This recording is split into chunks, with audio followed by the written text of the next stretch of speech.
Hello guys, in this video, I will show you how to withdraw your earnings from Shopify to your bank account. So step 1, log into your Shopify admin dashboard.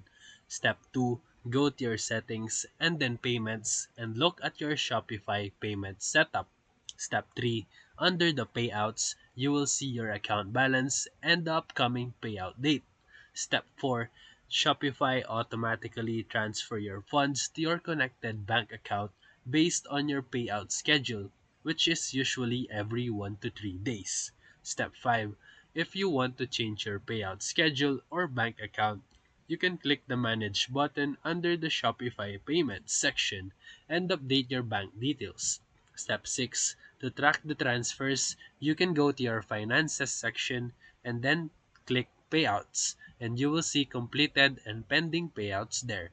Take note that make sure that your bank account is verified and that your sale meets your Shopify's payout criteria to avoid delays. So if this video helped you, feel free to like and subscribe for more quick tutorials, reviews, and comparison videos.